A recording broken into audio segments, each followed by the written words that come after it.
Apocalypse de Jean, chapitre 11. On me donna un roseau semblable à une verge, en disant « Lève-toi et mesure le temple de Dieu, l'autel et ceux qui y adorent. Mais le parvis extérieur du temple, laisse-le en dehors, et ne le mesure pas, car il a été donné aux nations, et elles fouleront aux pieds la ville sainte pendant 42 mois. Je donnerai à mes 2 témoins le pouvoir de prophétiser, revêtus de sacs, pendant 1260 jours. Ce sont les 2 oliviers et les 2 chandeliers qui se tiennent devant le Seigneur de la terre.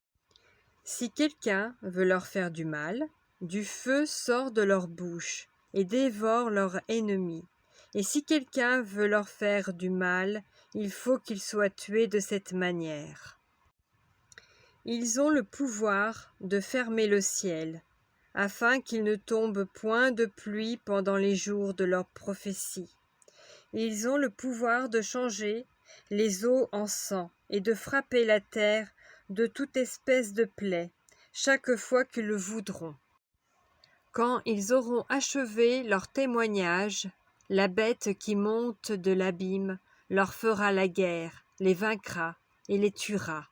Et leurs cadavres seront sur la place de la grande ville, qui est appelée, dans un sens spirituel, Sodome et Égypte, là même où leur Seigneur a été crucifié.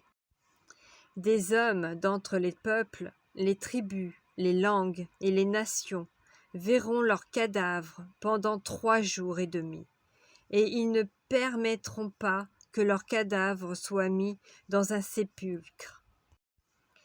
Et à cause d'eux, les habitants de la terre se réjouiront et seront dans l'allégresse, et ils s'enverront des présents les uns aux autres, parce que ces 2 prophètes ont tourmenté les habitants de la terre.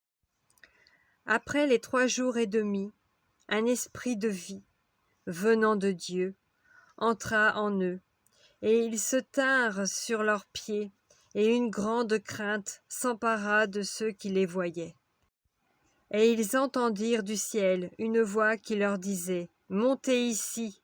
Et ils montèrent au ciel dans la nuée, et leurs ennemis les virent. À cette heure-là, il y eut un grand tremblement de terre, et la 10e partie de la ville tomba. 7000 hommes furent tués dans ce tremblement de terre, et les autres furent effrayés et donnèrent gloire au Dieu du ciel. Le second malheur est passé, voici le 3e malheur vient bientôt.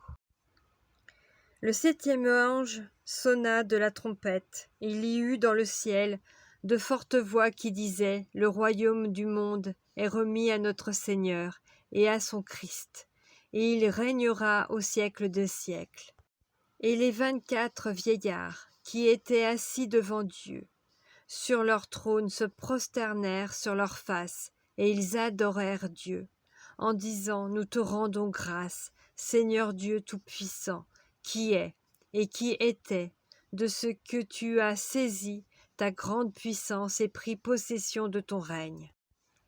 Les nations se sont irritées, et ta colère est venue, et le temps est venu de juger les morts, de récompenser tes serviteurs, les prophètes, les saints et ceux qui craignent ton nom, les petits et les grands, et de détruire ceux qui détruisent la terre. Et le temple de Dieu dans le ciel fut ouvert, et l'arche de son alliance apparut dans son temple.